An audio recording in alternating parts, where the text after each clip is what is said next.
Mas é muito bom estar mais uma vez na presença do Senhor para trazer a sua palavra.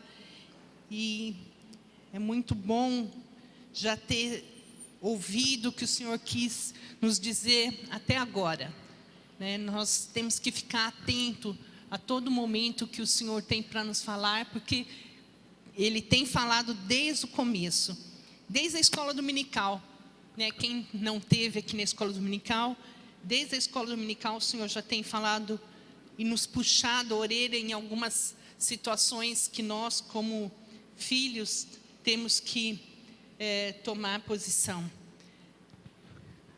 Nosso tema desse mês é: cuide da sua relação com Deus. Então, todos os domingos nós vamos estar pensando nesse tema: cuidar da nossa relação com Deus. E eu queria estar lendo com vocês em Juízes 4, de 8 a 10, é a história na época que o povo de Israel não tinha reis, eles eram direcionados por juízes. E aqui, na realidade, é uma eventualidade, né? Porque aqui vai se falar de uma juíza. Isso era uma coisa inédita entre o povo de Israel. Então a palavra do Senhor diz assim: então Baraque disse a Débora: só irei se você for comigo. Se você não for, eu também não irei. Ela respondeu: está bem, eu vou com você, mas você não ficará com as honras da vitória, pois o Senhor seu Deus entregará Cícera nas mãos de uma mulher. E Débora foi com Baraque para Quebés. Baraque convocou as tribos de Zebulon e Naftali para a cidade de Quebés, e 10.000 homens o seguiram, e Débora foi com ele. Essa história, vocês podem depois estar lendo com mais tranquilidade em casa, está entre o capítulo 4 e 5 de Juízes. Mas eu vou dar só uma pequena resumida aqui para vocês. Débora era juíza entre o povo de Israel. Como eu já disse, isso não era uma coisa comum, porque ela era mulher. Isso não era comum. Então, vocês não vão achar outra juíza entre o povo de Israel. Ela julgava as causas do povo todos os dias embaixo de uma palmeira e era muito respeitada. As pessoas procuravam ela. O povo de Israel estava sendo maltratado por 20 anos pelos cananeus. E Deus mandou um recado para Baraque. É o resumo da história. Depois nós vamos continuar vendo, se vocês continuarem lendo, vocês vão ver que Deus deu a vitória e como foi todo o desfecho dessa história toda. Mas a gente pensando em Débora, a princípio, ela cuidava da sua relação com Deus, e isso levou ela a ouvir a voz de Deus num tempo em que não tinha esperança no coração do povo. Eles estavam ali, na realidade o povo de Israel sempre aprontava dessa, né? Deus vinha de alguma forma, livrava eles dos seus inimigos, daí eles ficavam de bem. Daqui a pouco eles se afastavam de Deus de novo, aí acontecia uma outra circunstância, eles recorriam a Deus, Deus livrava eles de novo, e isso ia tendo. Mas Débora, aqui, ela tinha um relacionamento com Deus. Tanto é que ela tinha, que ela julgava o povo dos seus problemas, das situações. Ela sentava ali e eles traziam para ela a situação. E numa dessa situação, Deus falou para Débora: vai lá e fala para Baraque que eu vou livrar o povo dos cananeus. E ele vai comandar isso. E a gente viu aqui o que Baraque disse para Débora, mas a gente vai falar mais depois. Ela era corajosa e sabia quem era o Deus e confiava que Ele podia fazer tudo que era impossível. Ela confiava nisso. Inclusive libertar o povo que estava sendo subjugado pelos cananeus por 20 anos. Ela sabia que Deus iria libertar o povo com 10.000 homens. Se a gente ler a história um pouquinho mais para frente, vai dizer que os cananeus tinham 900 carros de ferro. Na realidade, eu fui ver mais ou menos o que era isso. Eram carros de madeira, era tipo... Eles tentaram imitar um tanque, né? Eram os carros, e eles eram revestidos de metal, para que impedisse, de alguma forma, que no ataque eles fossem feridos. E eles tinham 10.000 cavaleiros. Não eram homens a pé, eram cavaleiros. Então, numa briga lá entre eles, quem está sobre o cavalo acaba sendo um pouco beneficiado pela situação toda. E ela sabia disso tudo. Mas ela cria que o Senhor não olha para o exército mais numeroso, né? O Senhor, Ele dá vitória no exército que Ele comanda. Então, o povo dos cananeus podiam ser mais numerosos, mais fortes. O povo de Israel podia estar lá debilitado pela situação de tanto tempo sendo subjugados, mas ela cria que tinha um Deus que não olhava dessa forma e sempre ia surpreender o povo. Ela era uma mulher resolvida. Dentro de uma sociedade onde mulher... dizem alguns que diziam que eles oravam e diziam: obrigado, Senhor, por não ter nascido cachorro nem mulher, né? Dentro de uma sociedade dessa, ela era resolvida. O Senhor mandou e ela foi e julgava o povo. Ela estava ali cuidando e ela era respeitada, porque o povo ia lá aonde ela estava. Então ela tinha lá o Senhor. Então ela era uma mulher resolvida, porque ela tinha intimidade com Deus. Então, quando nós temos intimidade com Deus, as circunstâncias podem estar ao nosso redor, mas nós não olhamos para a circunstância. Nós confiamos que Deus, de alguma forma, vai mudar essa circunstância na nossa vida.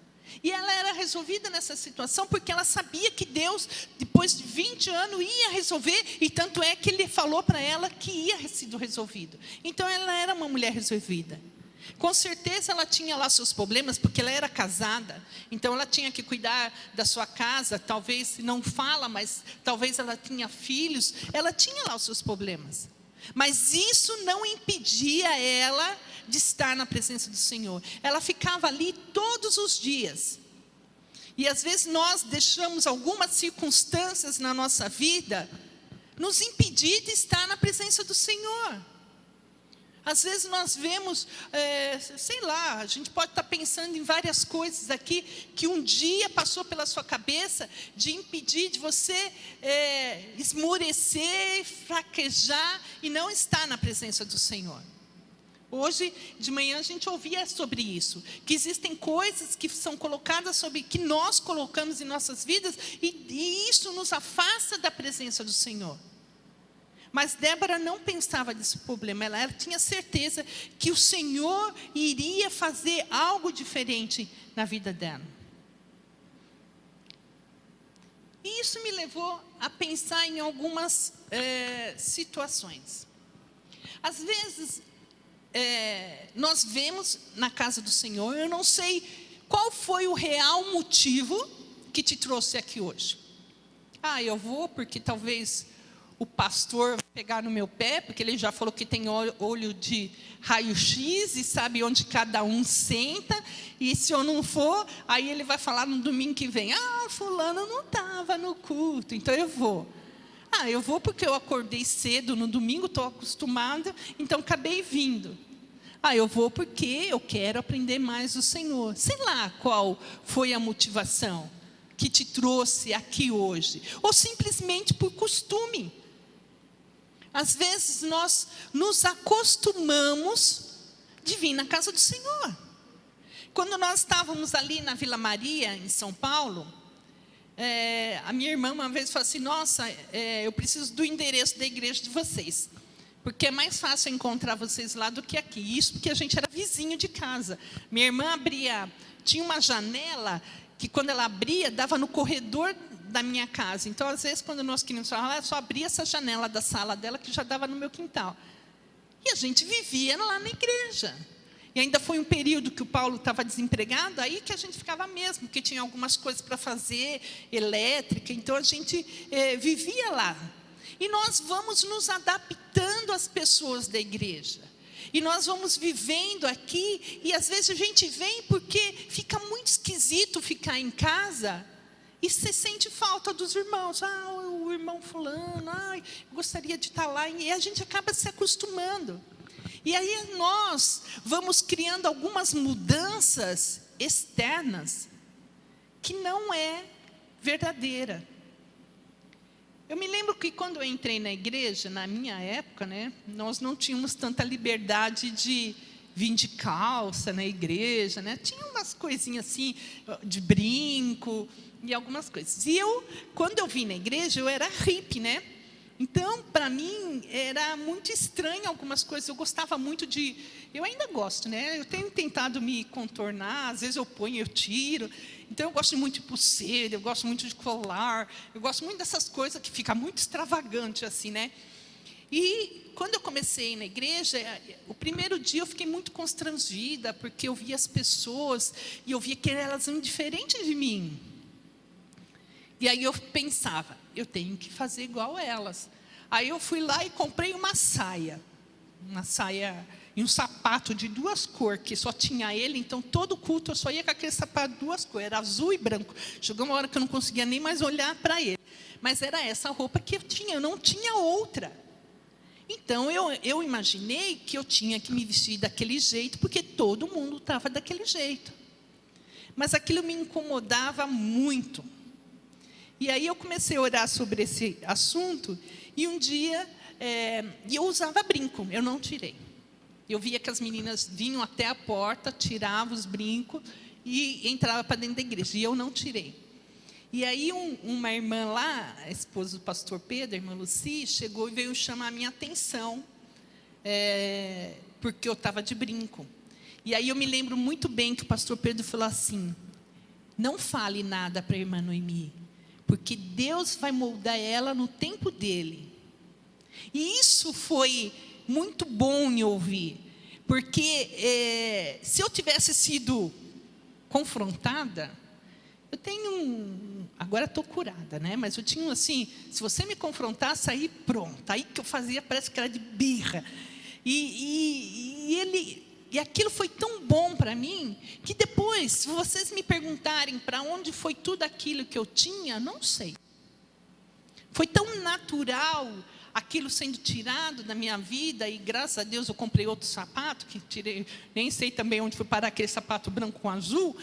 Então, foi muito natural.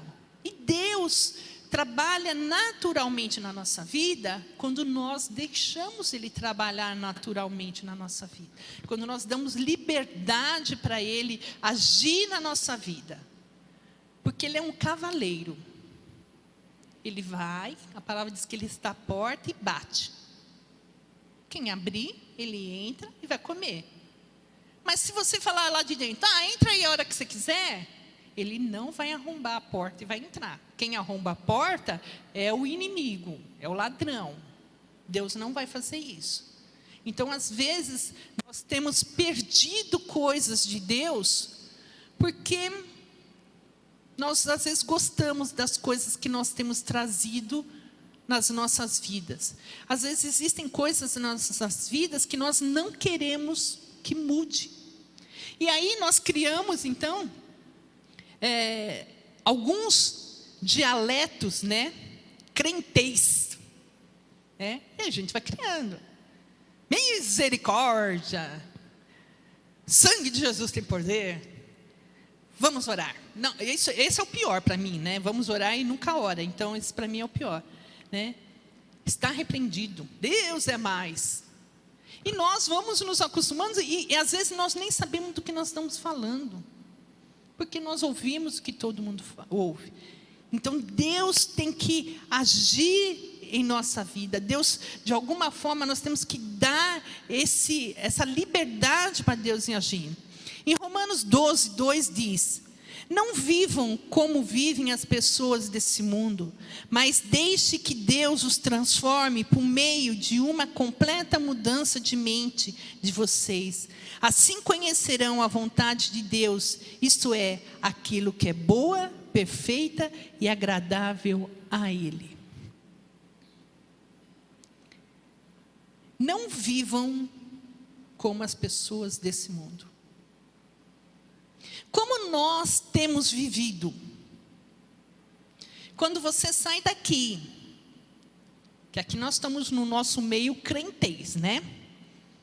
Então aqui a gente tem que falar bonito, às vezes a gente é bonzinho, às vezes a gente é educado, mas quando nós saímos dali, entramos nos nossos carros e vamos para a nossa casa e tiramos a nossa máscara de crentez, como você tem vivido?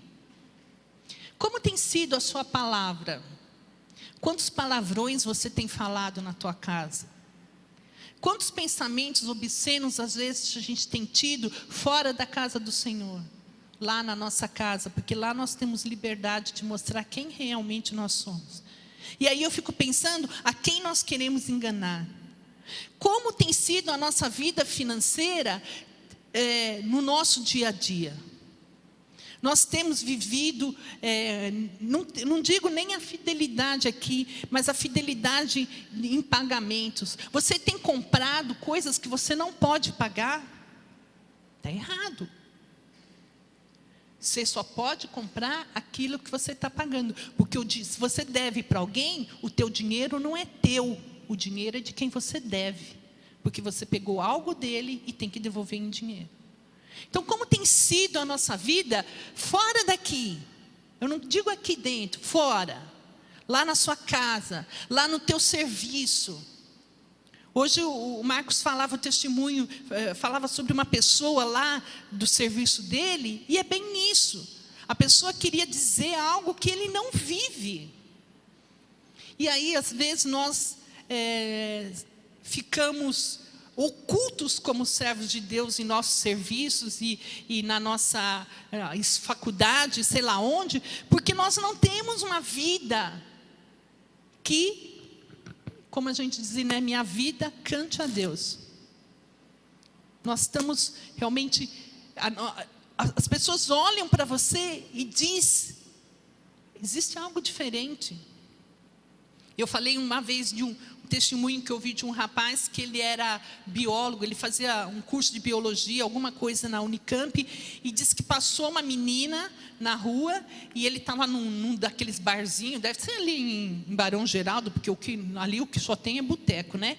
Ali em Barão Geraldo, e essa moça passou, e acho que ela era bonitinha, e aí eles mexeram, e daí ela falou assim, mas essa moça tudo aqui, ela faz biologia, não sei o quê. Mas o que tem essa moça? E ele ficou intrigado com a vida daquela moça. E aí ele ficou perturbando ela. Daí ele foi descobrir que ela era de uma igreja aí de Campinas. E aí depois ele foi para essa igreja. Mas ele falou, ela não me falou nada.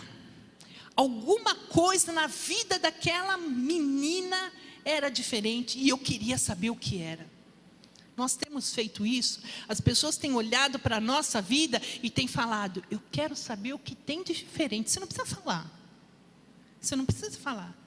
Mas nós temos vivido desse jeito, a nossa vida tem sido diferente, a ponto de que as pessoas queiram saber quem nós somos. Nós temos que viver uma fé acreditando que Deus, de alguma forma, muda as nossas vidas. E as nossas vidas mudadas, nós vamos conseguir falar com as pessoas só com as nossas atitudes. Nós vamos poder saber que quando nós estamos lá fora, estamos aqui, estamos servindo ao mesmo Deus. E se nós não tivermos essa fé, nós vamos ter uma vida vazia. Talvez muitos vivem entristecidos na presença de Deus, porque talvez elas tenham uma vida vazia, elas não têm deixado o Senhor, de alguma coisa, de alguma forma, entrar nas nossas vidas e preencher esse vazio que nós temos em nossas vidas.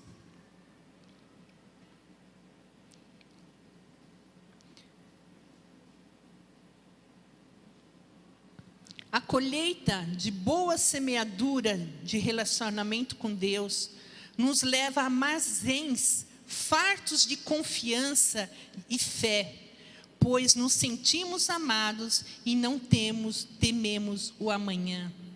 A colheita de boa semeadura de relacionamento com Deus nos leva a armazéns fartos de confiança e fé, pois nos sentimos amados e não tememos o amanhã. Porque sabemos em quem confiar, temos esperança. E isso foi o que Débora fez em um tempo de guerra. Se nós deixarmos o Senhor cuidar da nossa vida, e se nós tivermos um relacionamento com o Senhor, nós vamos ter armazéns fartos de confiança. E não vai ser qualquer situação que vai nos impedir de confiar que o Senhor fará aquilo que nós não vemos. Fé é acreditar que o que é impossível vai ser possível sobre as nossas vidas. Porque se é possível, você não precisa ter fé e nem milagre vai ser. Isso é fé. Eu conversava com uma moça essa semana lá na Unicamp, e ela estava meio chateada, e a gente fica em fila lá do hospital, lá, e a gente vai se conversando, né?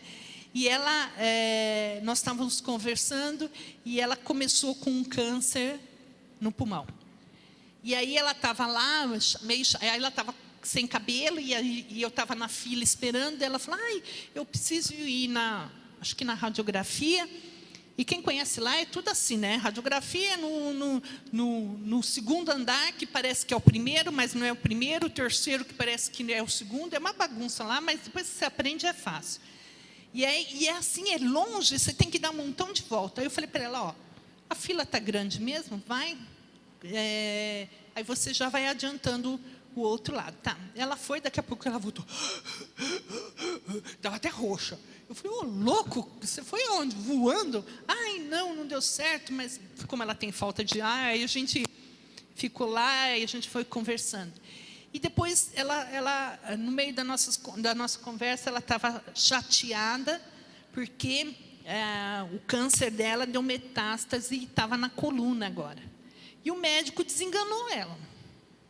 Ele falou para ela, que o médico falou assim, que agora não tem mais jeito, que é gravíssimo, e não sei o quê. E aí ela foi falando, o olho dela encheu de água, não sei o quê. E aí eu disse para ela, falei, você crê que Deus, de alguma forma, possa mudar a tua história? Ela falou assim, é essa a minha fé. Eu falei, então Ele vai mudar. Se é essa a tua fé, então Ele vai mudar. Eu falei, porque quando as pessoas dizem para nós que não há mais solução, então aí há. Quando Deus tem um propósito, e eu falei para ela, e eu creio que Deus tem um propósito na sua vida, e Deus, de alguma forma, vai mudar essa situação. Ainda até eu disse que eu ia orar por ela, e ela agradeceu, e por sinal também o marido dela agora descobriu um câncer também. Então, eu creio que Deus possa fazer alguma coisa diferente. Então, o nosso relacionamento nos vai dar armazéns fartos, mesmo na adversidade. E Débora viu isso. Mesmo naquela situação toda que o povo corria, ela cria. Baraque era um líder militar que deveria ele ser o juiz do povo. Porque esse seria o natural. Não se fala muito sobre como Baraque tinha a situação dele com Deus, né? Baraque aparece ali no versículo 7, se não me engano, foi quando Deus fala para Débora falar com ele. Mas esse homem foi desafiado a fazer o melhor que ele podia pela coragem de uma mulher. Era Débora que ficava lá exposta todos os dias, falando com o povo. Se a gente vê algumas situações do povo de Israel no livro de Juízes, nós vemos homens que foram malhar o trigo no lagar de uva, que não é natural, porque ele ficava ali para se esconder. E aí a gente vê aqui uma mulher que ficava embaixo de uma palmeira, no monte ali, para ser julgada. Então, Baraque foi desafiado a fazer algo pela coragem de uma mulher, pois a presença de Débora na guerra assegurava a presença de Deus. Nós vemos o povo de Israel, quando saía em algumas cursões de guerra, eles faziam questão de levar a arca da aliança junto, porque eles criam que ali a presença de Deus estava, e eles não iam ser subjugados, porque a presença de Deus estava ali. Mas nessa época, eles pediram para Débora, Baraque pediu para Débora, porque ele tinha certeza que a presença de Deus iria com a Débora, e aquilo que Deus tinha falado através dela ia ser cumprido. E como Débora tinha uma confiança do povo, então as tropas, que depois foram os 10.000, seguiriam com ele também. Então, Baraque sabia disso. Talvez ele tenha temido toda aquela situação para poder fazer essa proposta. Tanto é que Débora diz para eles, que a gente lê lá, né? Ela fala assim, tá bom, eu vou com você. Mas eu queria te dizer que, porque eu vou junto, é como se ela estivesse falando assim, como você está duvidando um pouco o que Deus pode fazer, então a vitória não vai ser sobre a morte de Cícera. Cícera era o comandante dos cananeus. Ela falou assim, não vai ser entregue na tua mão, vai ser entregue na mão de uma mulher. E se você continuar o texto, essa mulher foi Jael. Cícera, no calor da guerra, ele fugiu. E ele estava muito cansado da batalha, e ele pediu abrigo na tenda dessa moça chamada Jael. E aí lá no lugar, na hora que ele chegou lá, ela pegou e ofereceu leite. E eu fui ler, engraçado, porque ele pede água para ela. Faz, me dá água. Ela vai lá e dá leite para ele. E aí eu falei assim, puxa, engraçado, né? Ele pede água, e eu fui ver o porquê. O leite, e aí depois eu entendi que algumas pessoas falam assim, eu vou tomar um leitinho para dormir, então é porque dá uma relaxada, né? E ela deu um leite para ele, e a gordura e o cansaço, isso fez ele se relaxar. Aí ele dormiu, ela pegou uma estaca da barraca e bateu na cabeça dele, bateu não, enfiou na cabeça dele, que enterrou a cabeça dele no chão.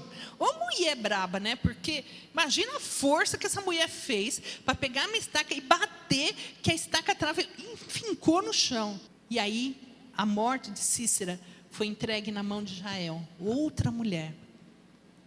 Mas ele reconheceu, Baraque reconheceu que precisava de ajuda. Ele sabia que ele só não poderia fazer isso. E ele reconheceu que isso, mesmo que sendo a ajuda de uma mulher, e isso trouxe diferença na vida de Baraque. Se a gente vê lá em Hebreus 11:32, no finalzinho, ali em Hebreus os heróis da fé. Então, vai falando, lá não fala de Débora, mas fala de Baraque. Mas Deus não falou que ia entregar na mão de Jael? Não falou sobre Jael, falou sobre Baraque. Porque Baraque entendeu que precisava de ajuda, e que aquilo não ia ser vergonha para ele. E às vezes nós, em nosso viver, às vezes nos sentimos envergonhados de receber a ajuda de alguém. E aí vivemos a nossa vida capenguenta, porque o que vão pensar de mim se eu falar do que eu estou precisando de ajuda? Existe um advogado, amigo do Paulo, uma pessoa muito querida, muito querida. Ele é ali de Nova Odessa. Na realidade, ele foi estagiário com Paulo no fórum, depois ele se formou e tem sido uma pessoa muito próspera na sua vida. Ele não é evangélico, mas é uma pessoa que tem um temor de Deus que em poucos evangélicos eu vejo. E ele chegou um dia para o Paulo e falou assim, às vezes ele chama ele de pastor. Pastor, você ora por mim? Paulo, claro. E ele sempre vai, às vezes, passa lá no fórum e pede para o Paulo orar, porque ele, às vezes, tem uma causa, algum processo que está mais difícil, então ele pede oração. E aí o Paulo falou assim, você já tem algum processo? Ele falou, não, você ora por mim, porque senão eu vou adulterar. Nós conhecemos a esposa dele, uma pessoa muito boa, e o Paulo olhou e falou assim, não, então vamos orar. Para o Paulo foi uma surpresa, aquela atitude dele. E aí o Paulo orou e depois de um tempo ele passou lá e falou, venci, pastor, venci. Porque, às vezes, no nosso meio, nós só vamos pedir oração depois que adulterou. Porque nós nos envergonhamos em dizer para outra pessoa que nós temos fraqueza. Eu, pessoalmente, eu tenho lidado com isso há algum tempo, Na realidade, assim, existem algumas coisas que são declaradas sobre nós e falado para nós, e aí nós vamos levando na nossa vida isso como uma verdade, A minha avó, ela era fugida de guerra. Eles vieram na Segunda Guerra para o Brasil e eles vieram fugidos da Alemanha. E aí, quando ela olhava para ela morreu, eu tinha talvez 2 anos, 3 anos, talvez. Mas eu me lembro dela falando assim, nunca demonstre fraqueza, porque a fraqueza nos derrota. Gente, eu não me lembro quantos anos, mas eu me lembro dela falando isso na minha vida. E eu levei isso na minha vida toda, até um tempo atrás, como se fosse uma verdade na minha. Então, poucas pessoas sabiam das minhas dificuldades em algumas situações. Até um dia o Paulo, isso mesmo, depois de casado, o Paulo chegou e falou assim, você não sente dor? Eu falei, sinto. Você nunca reclama. E aí eu percebi que realmente eu nunca reclamava. Por quê? Eu lembrava dela falar para mim não fazer isso porque era demonstração de fraqueza. E eu demonstrando fraqueza, as pessoas podiam me subjugar. E aí eu comecei a orar sobre essa situação.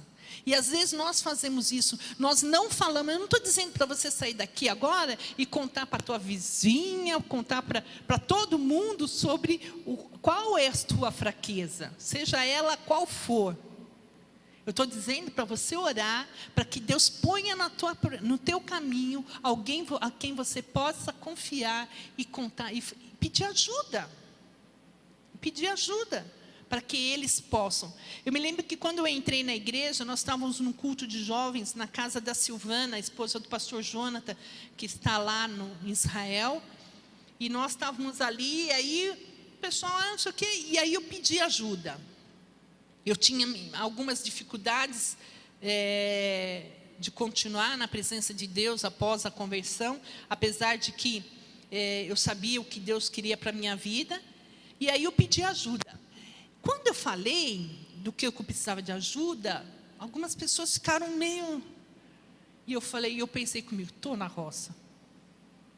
Porque o povo ficou assustado e parece que... Ixi, o que a gente vai fazer? Mas, do meio daquele povo todo, apareceu uma moça, Marta, o nome dela. E nós criamos um laço de amizade muito bom. E pouco ela falou de Deus para mim.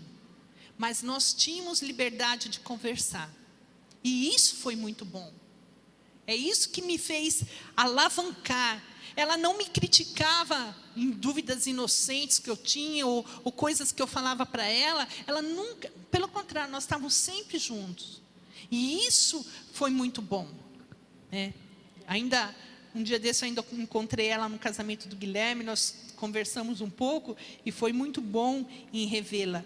Mas, em quem nós possamos confiar? Em Salmos 20... Versículo 7 diz, uns confiam em carros, outros em cavalos. Nós, porém, nos gloriamos no nome do Senhor nosso Deus. É no Senhor que temos que confiar. E pedir para Ele mostrar alguém para quem a gente possa confiar também. Se ele Baraque tivesse deixado o medo dominar o seu coração e a arrogância de ter uma mulher ao seu lado, ele não teria visto o povo livre. Ele teve a sensibilidade. O medo pode nos paralisar e se tornar uma arma poderosa na mão do diabo. Medo da rejeição, do escuro, da morte, de dirigir, do fracasso, do passado, da solidão, de envelhecer. O medo nos leva a não prosseguir. Quando eu tirei minha carta, aí a gente ficava com o carro, eu ficava com o carro, e eu tinha, até hoje é assim, né? E eu tenho horário que eu tenho que buscar o Paulo. Quem conhece minha casa vê que a janela da minha cozinha dá para a rua, né? A hora que estava chegando o horário de ir buscar o Paulo, e eu olhava pela janela da cozinha, e tinha um outro carro estacionado do outro lado da rua, dava até dor de barriga. Gente, eu começava a suar.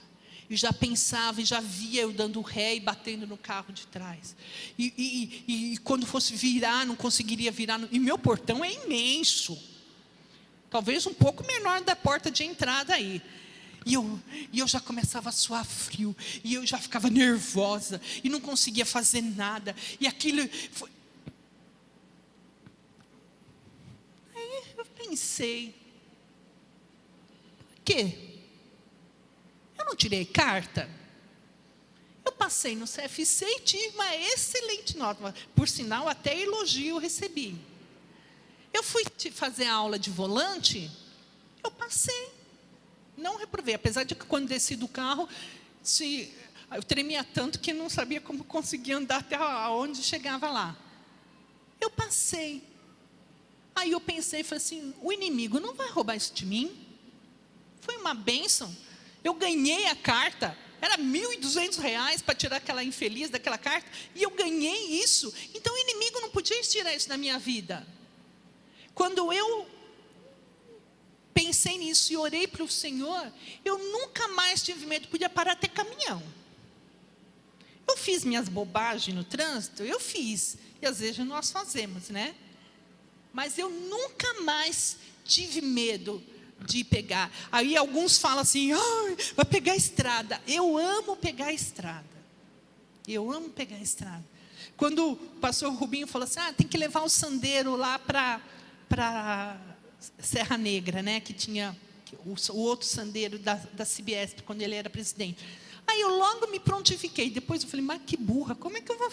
Eu nunca fui para lá sozinho, o carro eu não conheço, peguei o carro aqui na frente, e ai meu Deus. Mas foi, porque eu sabia, eu tinha aprendido, eu não podia deixar o inimigo agir na minha vida, eu não podia deixar o medo me impedir de dirigir. Existem mentiras que são colocadas no nosso coração, que o inimigo aproveita disso. Essa semana nós estávamos numa reunião, e no meio, tivemos lá a reunião, e numa hora lá, uma pessoa chegou e falou assim, perguntou algumas coisas para alguma das pessoas que estavam nessa reunião, e falou assim, Noemi não, porque a Noemi está doente e vive esquecendo. Aí eu não respondi nada na hora, mas depois eu fui cozinhando aquilo no meu coração. Falei, peraí, não estou doente, eu estou passando por um período que vai passar, está demorando, já está 2 anos aí, mas está demorando, mas eu vou passar, e se eu não passar, eu vou me acostumar com ela, e eu já tenho me acostumado, então não tenho reclamado tanto, e me esquecido, falei, peraí, eu não tenho me esquecido tanto assim, a ponto de eu ser desclassificada da tal da indicação, apesar que eu não queria, né, mas aquilo começou a cozinhar no meu coração, e eu comecei a ficar chateada. E aí eu percebi que o inimigo estava aproveitando aquilo para mim ficar até meio embirrada com a pessoa que falou. E aí eu cheguei, e aí eu fui falar eu falei para o Paulo, e aí eu comecei a perceber que proporção que isso ia tomar, porque o Paulo tomou minhas dores. Ele falou de um jeito que eu vi que ele estava tomando minhas dores. E aí eu falei, opa, eu vou cortar esse assunto. Aí eu passei uma mensagem para a pessoa, aí eu disse para ela, falou, olha, sobre aquele assunto, eu acho que não houve sua intenção, mas eu me senti assim, sobre essa situação. Eu não errei, eu não esqueci tantas coisas a ponto que você diz que eu seja desclassificado, que eu não tenha capacidade de fazer o que você estava propondo. E aí eu disse tudo aquilo para ele que estava no meu coração. Acabou. A pessoa me respondeu, disse que realmente não houve intenção, falou, acabou. Mas se eu deixo aquilo andar, eu vou começar a pensar que eu sou incapaz mesmo. Eu vou só achar que eu sou incompetente para o que eu tenho feito. E eu sei que eu não sou. Eu sei que eu tenho as minhas limitações, mas eu não sou incompetente. E aí eu falei, não, falei para ele, e aí nós podemos. Então nós temos que tomar decisões e não deixar que o medo nos impeça de avançar. Porque ele tem roubado e rouba realizações nas nossas vidas.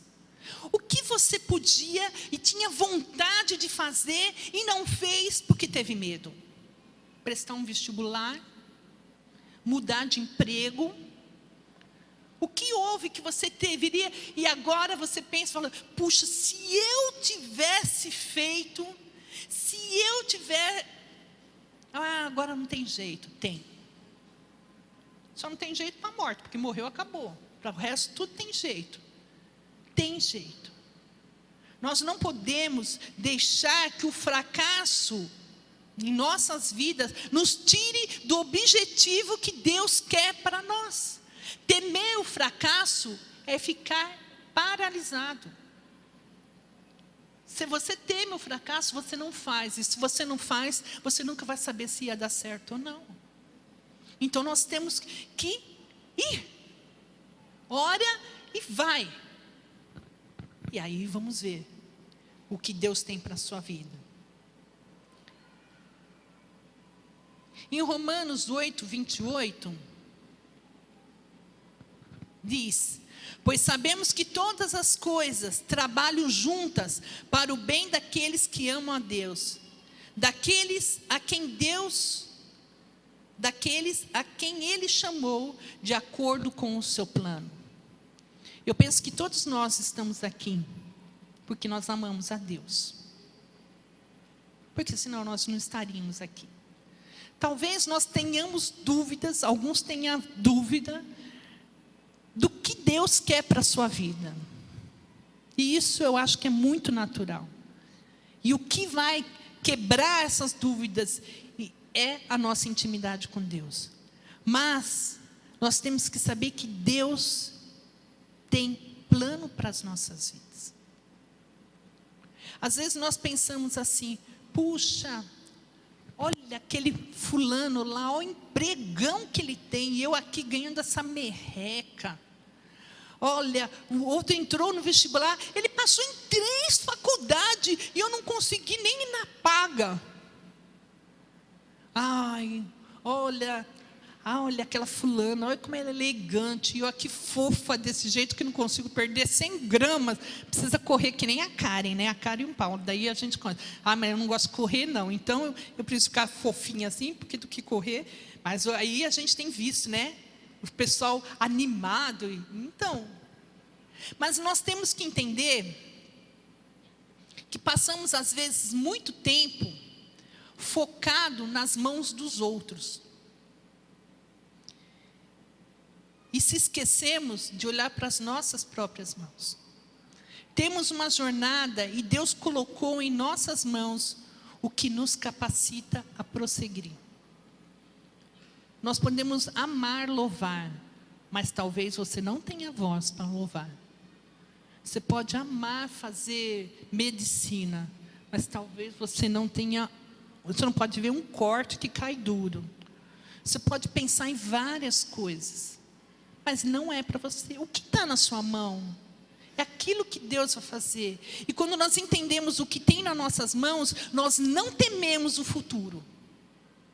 Quando entendemos o que Deus tem posto nas nossas mãos, nós não tememos o futuro. Essa semana eu recebi de um menino da Água Rasa, que por sinal foi um dos meus adolescentes, e ele foi para, ele ainda colocou, ai meu Deus, estou indo para onde? Para a Rússia, ele trabalha numa empresa, e a empresa transferiu ele para a Rússia, em algum lugar lá na Rússia. Até ele falou, Cholováquia, esses nomes esquisitos lá. E ele falou assim, Deus me levou para voos mais altos. E isso me causou muito medo. Mas ele foi. Ele foi. Porque ele sabia que era da vontade de Deus. Tanto é que ele designou esse processo da vida dele a Deus. E ele foi, está lá. E ele foi passando frio, porque lá é frio. Baraque entendeu que tinha limitações e não se envergonhou de dizê-la. Ele não se envergonha em dizer para Débora, tá, eu vou, mas você tem que ir comigo. Ele não se envergonhou disso. E quanto tempo tememos de mostrar a nossa fraqueza, porque somos subjugados por ela. O medo é inimigo de nossa fé, e a atitude é a parte visível da nossa fé. Quando nós tememos, mas fazemos, então nós temos fé. Dessa forma, o que vamos optar para as nossas vidas hoje? Viver com medo de ousar errar?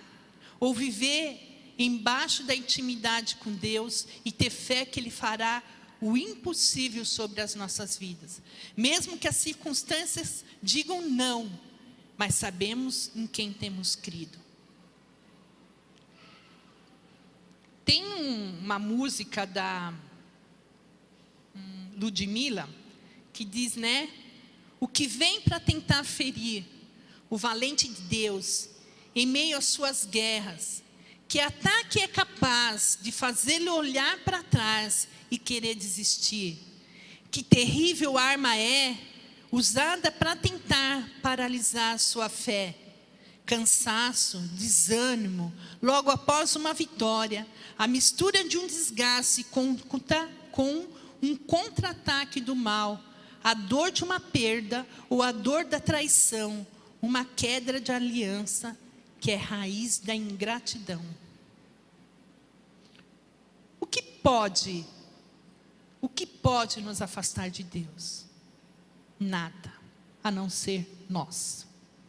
O que pode nos impedir de ter intimidade com Deus e que quando nós saímos daqui, as pessoas olhem para as nossas vidas e dizem, eu quero o que está na vida daquela pessoa, porque existe algo diferente? Nós. O que pode impedir que você tenha uma vida realmente transformada na presença de Deus, e não só uma vida transformada seu exterior, e sim o interior? Nós. O que pode impedir de nós chegarmos à estatura de varão perfeito, que é o que Deus fala? Nós. Nós somos a chave.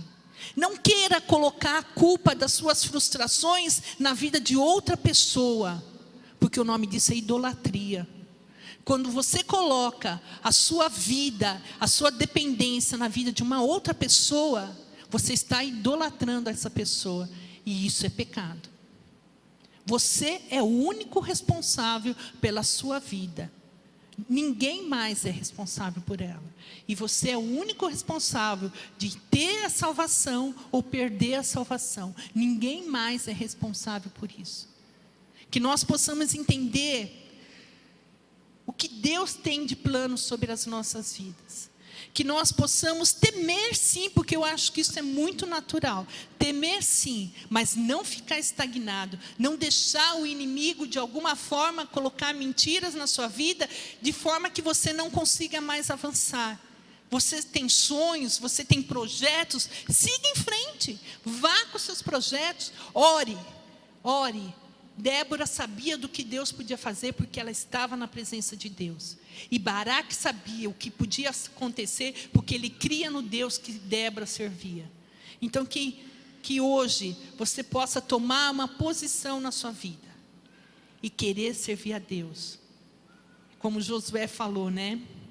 Hoje decidi o que fazer. Eu e minha casa vamos servir ao Senhor. O que você quer fazer? Eu vou servir ao Senhor. Eu decidi isso na minha vida. E não há circunstâncias que possam me impedir. E quando há tristezas, há medo, há frustrações, eu paro e penso e falo: o Senhor fará grandes coisas na minha vida. Ele tem promessas para a minha vida e vai cumprir todas elas. Amém.